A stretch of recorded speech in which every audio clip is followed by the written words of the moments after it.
অসাধারণ বোকা বানিয়ে তার বাঁ দিক দিয়ে বলটি জালে জড়িয়ে দিলেন। পাওয়ারফুল শট নেই বাপ্পাদা, অবিশ্বাস্য প্লেসিং বলা হয়। সুন্দর প্লেসিং এ গোলকিপারকে কিন্তু দাঁড় করিয়ে তার বাঁ প্রান্ত দিয়ে কিন্তু বলটি জালে জড়িয়ে দিল। গোলকিপারকে প্রথমে পড়ে নিয়েছিল, হিট করিয়ে দিয়েছিল গোলকিপারকে পাটটা পড়ে নিয়েছিল চেহারা চোখে, যে ওকে কোন দিকে রাখবে। সত্যি এটাই মুন্সিয়ানা পেনাল্টি শটে অসাধারণ ক্লাসিক।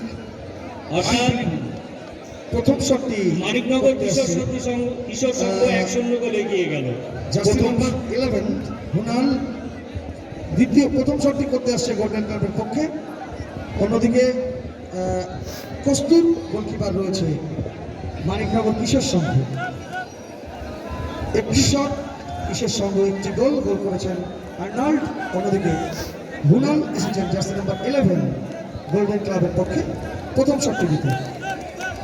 প্রথম shoot golden club jersey number 11 সেভে রয়েছে গোলকিপিংয়ে মানিকনগর কিশোর সংঘ।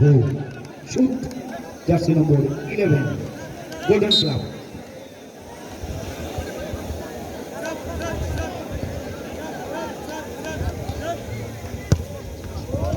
রাইট ফুট ব্যবহার করেছেন। একটি শট একটি গোল, ফলাফল 1-1। কি দারুণ লাগলো, বলটি বাঁ পায়ে মারতে গিয়ে উনি কিন্তু ডান পাটা ব্যবহার করেছেন।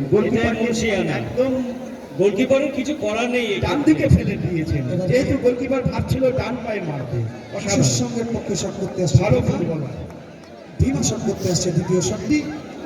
আমরা লক্ষ্য করছি মাঠের পূর্ব প্রান্তে CR7 এবং নেতাজি স্মৃতি পাঠাগারের প্লেয়াররা কিন্তু তারা অপেক্ষা করছে। সৌমিত্র দা, আমরা তাকে ধন্যবাদ জানাই সঠিক সময়ে তাদের প্লেয়ারদের মাঠে আনার জন্য। মিশর স্মৃতি সংঘের পক্ষ থেকে সুস্বাগত। কিশোর সংঘের পক্ষ থেকে দ্বিতীয় শটটি করতে আসছে ধীমা, জার্সি নাম্বার 4।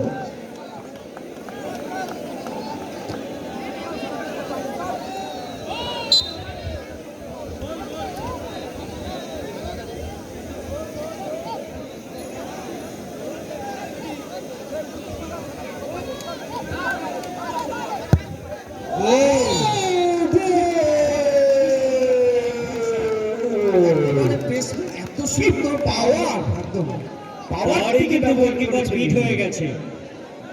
এখানে পাওয়ার ব্যবহার হইতে হয়েছে এবং গোলকিপারের প্রসারিত হাত ছাড়িয়ে কিন্তু গোল্ডেন ক্লাবে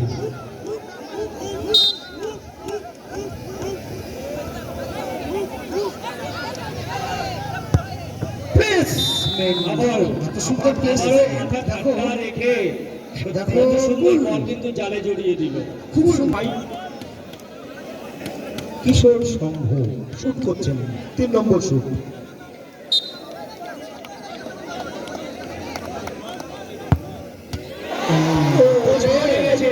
পোস্টে লিগে কিন্তু ফিরে এসেছে বল, অর্থাৎ গোল হয়নি।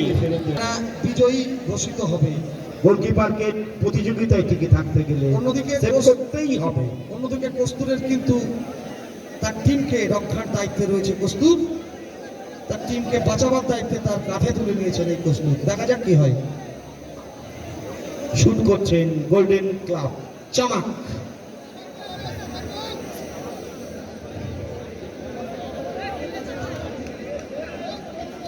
মনসংযোগে ব্যাঘাত ঘটানোর চেষ্টা, টেকনিক্যাল গেম।